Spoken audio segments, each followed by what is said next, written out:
Est-ce que ça t'est déjà arrivé de vivre un beau moment, puis qu'avant même de le savourer, ton cerveau pense ça ferait une bonne story? T'es au resto, en voyage avec ton chum, avec tes enfants, puis tranquillement, chaque moment devient une publication potentielle. On connaît le FOMO, la peur de manquer quelque chose, mais aujourd'hui, je veux te parler d'un autre phénomène, le FUMP, Fear of Missing a Post.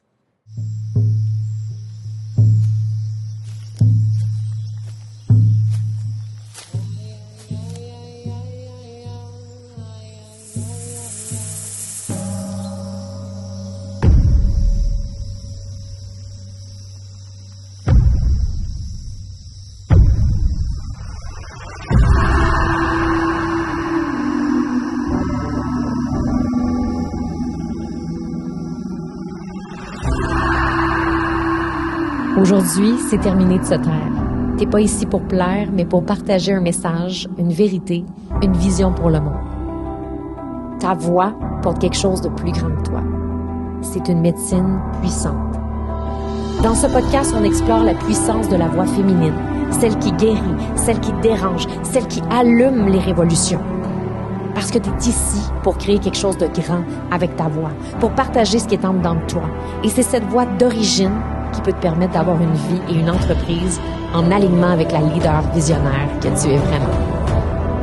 Je suis Stéphanie Mété, alchimiste de la voix, et depuis 7 ans, j'ai accompagné plus de 1000 femmes en francophonie à amplifier et monétiser leur voix pour faire rayonner leur expertise. Mon approche mélange des outils concrets d'influence, des pratiques somatiques et psycho-énergétiques pour libérer non seulement la voix, mais tout ce qu'elle porte. Ici, c'est ton espace pour t'autoriser à être prise au sérieux, ton espace pour laisser émerger ta voix révolutionnaire. On entend souvent parler du fear of missing out, le FOMO. Ça, c'est quelque chose que plusieurs entrepreneurs connaissent. Peur de manquer quelque chose, peur de manquer un événement. Mais on parle pas beaucoup d'un nouveau phénomène que j'ai envie de te parler. En fait, ça fait quand même plusieurs années que plusieurs entrepreneurs l'expérimentent, mais moi, je l'ai nommé le FUMP, Fear of Missing a Post. Et ça, je veux te parler de ça aujourd'hui parce que c'est une tension réelle et intérieure que les femmes entrepreneurs vivent. Autant on peut avoir peur, oui, de manquer un événement, mais encore pire, la peur de manquer un post, la peur de manquer une publication, une petite tension intérieure qui apparaît quand tu vis quelque chose de beau, quand tu vis quelque chose de le fun, puis là c'est l'été, on dirait qu'on vit plus de choses, il y a des femmes que je vois dans les festivals, on se loue un beau camping, on se promène en nature, puis là c'est beau, puis là tu as cette petite tension-là intérieure qui apparaît quand tu vis quelque chose de beau, puis une partie de toi pense immédiatement, OK, il faudrait que je filme ça, il faudrait que je fasse une story. Donc, on va parler du FUMP. Aujourd'hui, la Fear of Missing a Post.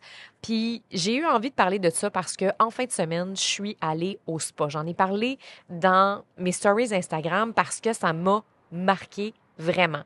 Ça m'a même déstabilisée vraiment parce que c'était la première fois que j'arrivais dans un spa. J'adore aller relaxer au spa. C'est un moment pour moi de déconnexion en nature, de déconnexion tout court.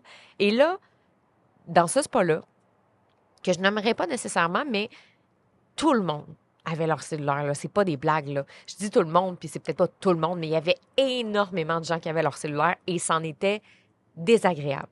Il y avait des gens qui prenaient des photos dans le spa, il y avait des gens qui parlaient au téléphone. À un moment donné, j'étais en train de relaxer sur le bord du feu. Il y avait une fille qui écoutait une série Netflix. Je te le dis, les gens étaient sur leur téléphone, ça faisait aucun sens. Je me disais, c'est pas la place pour ça, c'est pas l'espace pour ça. Et je vivais une frustration, honnêtement, intérieure. Mais ce qui est intéressant, c'est que j'ai vu que cette frustration-là était accompagnée d'une tension, une mini-tension intérieure où est-ce que je me suis dit, ah, moi aussi, je pourrais sortir mon téléphone puis faire une stories puis montrer à quel point c'est beau parce que il y avait vraiment des beaux spas, il y avait des gros arbres immenses, c'était vraiment, vraiment magnifique. Fait que je me suis dit, ah, moi aussi, je pourrais faire une story pour dire que je relaxe au spa et que je décroche.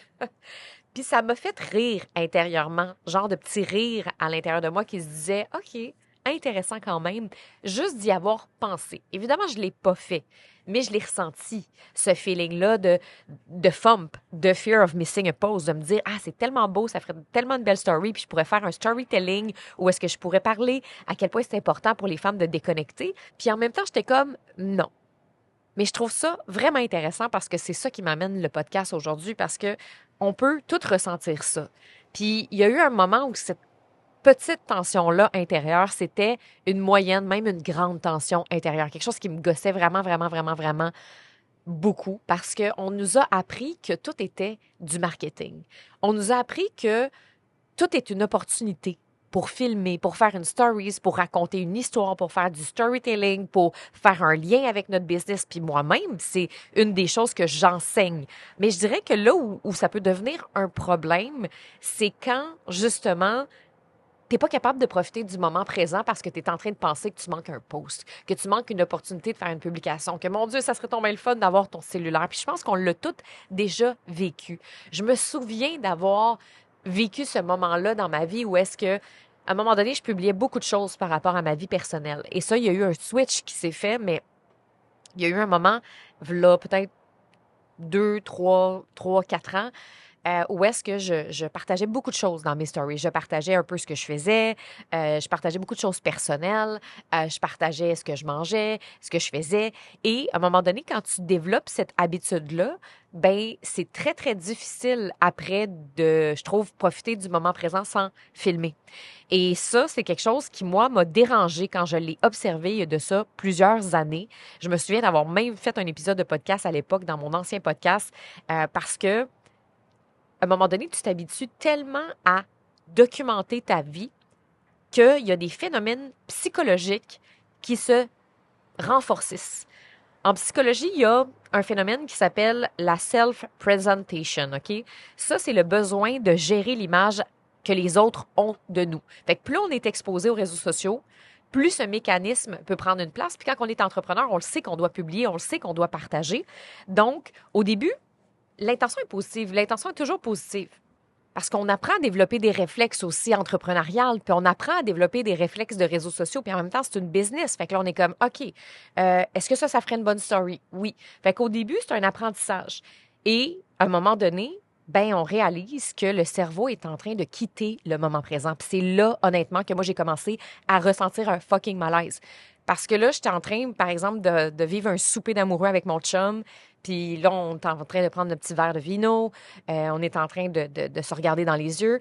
Et dans ma tête, il y avait cette pensée-là qui me disait, ben là, ça serait bon que je fasse une story parce que là, c'est vraiment cool. Parce que, hey, t'as-tu vu l'assiette qu'on est en train de manger? C'est genre fourrette. J'ai jamais vu une assiette de même. C'est comme incroyable. Fait que c'est comme si là, ben, je me mets à penser que ça serait le bon moment pour faire une stories. Puis à ce moment-là, je suis déconnectée du regard à mon chum. Je suis déconnectée du moment que je suis en train de vivre avec mon amoureux. Il y a quelque chose qui est vraiment désagréable. Puis il y a quelque chose qui est comme malaisant aussi là-dedans. Et il y a des recherches qui ont été faites qui montrent que le fait de documenter constamment une expérience, donc une expérience de vie, peut diminuer notre capacité à nous en souvenir aussi pleinement parce qu'on est tellement dans notre cerveau en train de documenter puis de se dire, OK, il faudrait que je fasse ça, que quand on est en train de penser à publier un moment, une partie de notre attention est en train de quitter l'expérience elle-même. C'est fou pareil. Puis ça a été documenté parce que c'est sûr qu'avec les médias sociaux, puis l'ascension des médias sociaux, puis de la technologie, ben ça fait ça. Fait qu'à force de vouloir raconter notre vie, on finit par ne plus la vivre, moins la vivre. Puis moi, ça m'avait frappé il y a quelques années quand j'ai réalisé ça. Parce que je réalisais là, que c'était rendu une obsession, là. Qu'il fallait que je filme tout, que genre, je fasse des stories pour tout, que je raconte tout, que, tu sais, à un moment donné, c'était devenu vraiment, vraiment intense. Puis à un moment donné, j'ai réalisé que j'étais en train de transformer ma vie en département marketing. Je vivais plus le souper.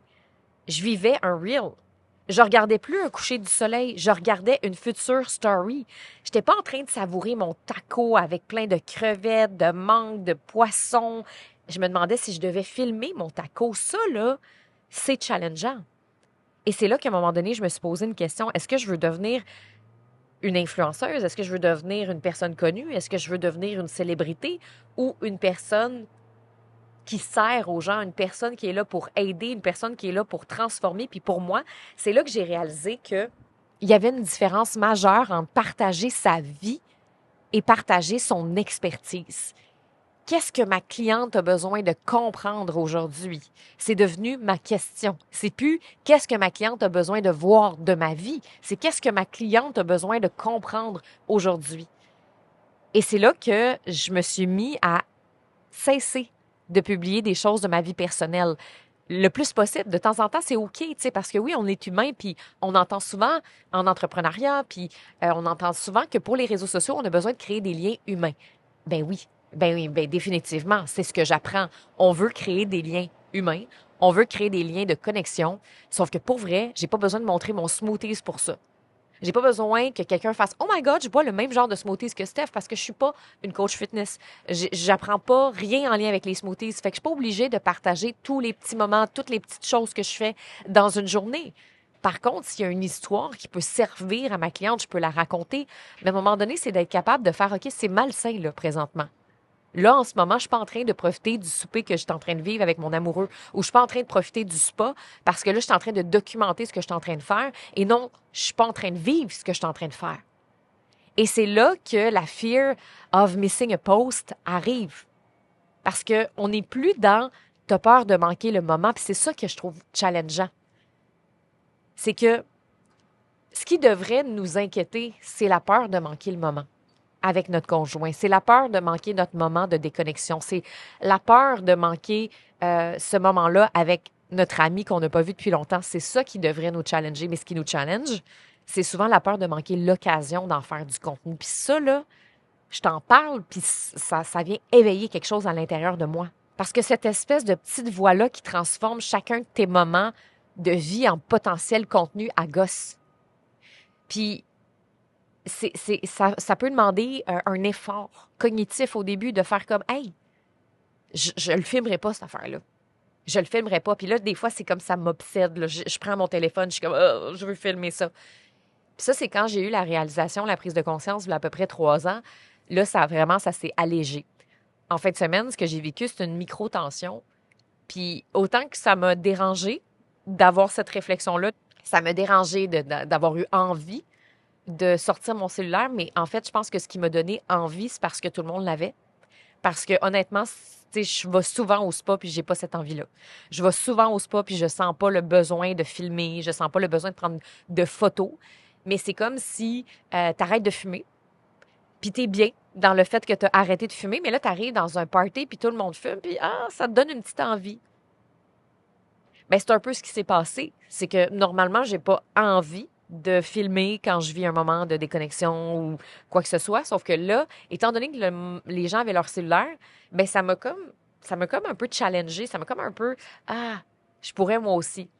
Mais une fraction de seconde, tu sais, une fraction de seconde. Il faut être capable de s'avouer les choses qu'on ressent à l'intérieur de notre corps, puis de pas faire, ouais, moi, j'en ai rien à foutre. Moi, je filmerai jamais un moment de déconnexion. Moi, quand j'étais avec un arbre, j'étais avec un arbre, OK, c'est correct, mais ça se peut aussi qu'il y ait une fraction de seconde où tu t'es dit, je pourrais filmer l'arbre. Je pourrais prendre une photo de ça, de ce repas-là, de ce moment-là en famille. Oh my God, mon fils est tellement beau quand il sourit comme ça. Imagine la photo que ça ferait sur Instagram. Tout ça, c'est un malaise collectif qu'on vit ensemble, donc partageons-le ensemble. Puis, quand j'ai eu cette fraction-là de seconde, je me suis dit, il faut parler de ça. Parce qu'on a toutes déjà ressenti, selon moi, en tant qu'entrepreneur, surtout les femmes qui publient beaucoup, puis qui ont une business en ligne, particulièrement, les signes du FOMP. T'es au resto, photo. Tu pars en voyage, idée. Tu vis quelque chose de beau, ça pourrait être bon. Tu prends automatiquement ton téléphone. Le problème, c'est pas de le publier, by the way. Le problème, c'est quand ton cerveau il est plus capable de vivre un moment sans penser à comment il pourrait être raconté. Parce que là, c'est comme là que tu te rends compte que ta vie, ça devient un film. Ta vie devient un film marketing. C'est que là, tu es en train de créer, comme je te dis, le real, le story. Et c'est là que ça devient intéressant de se poser la question, est-ce que je veux que les gens suivent ma vie ou que mes idées changent leur vie? Et c'est ça la question à se poser. Parce que moi, aujourd'hui, j'encourage énormément mes clientes et je le fais moi-même à ce que 80% de mon contenu est construit autour de mon expertise. Parce que j'ai une business. Ma vitrine, c'est les médias sociaux.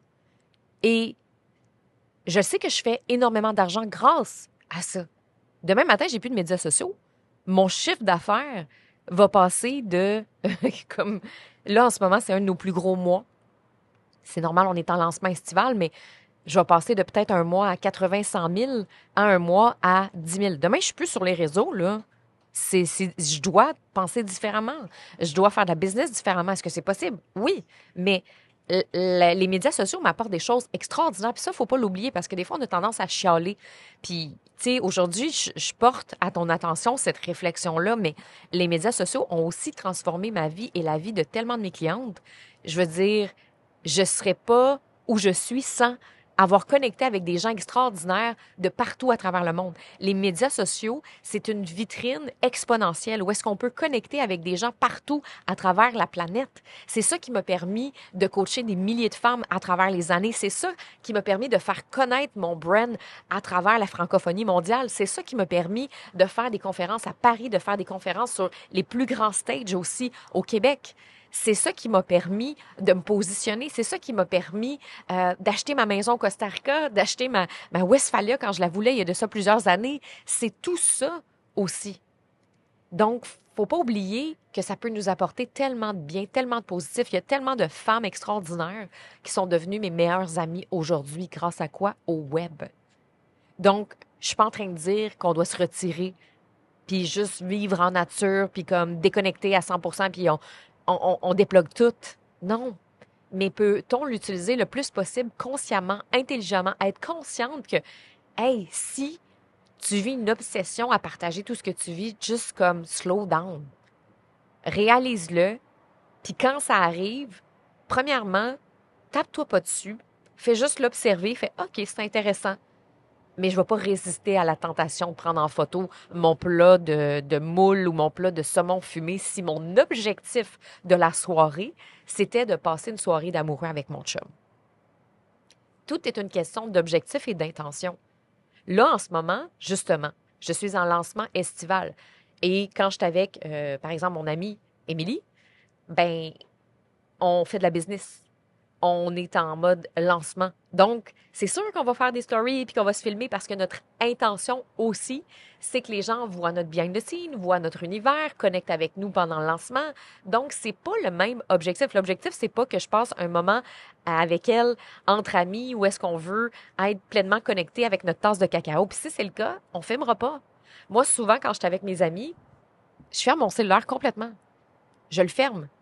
Puis des fois, ça m'arrive de faire ah, ça serait beau. OK, on ferme. On ferme le téléphone. Et il y a des moments où est-ce que ça vaut la peine de filmer, il y a des moments que non. Si, par exemple, je le sais que je m'en vais animer quelque chose, je vais filmer, c'est business. Mais si je suis en train de vivre un moment personnel, ben, on n'est pas obligé de tout documenter, tout montrer. Et à un moment donné, c'est important de faire des choix parce que ces choix-là ont un impact sur la vie qu'on veut vivre aussi. Des fois, oui, utiliser sa vie peut rendre nos idées vivantes. Mais on n'a pas besoin de tout partager. Et si tu sens que chaque moment de ta vie, c'est devenu une publication potentielle, peut-être que c'est pas Instagram le problème.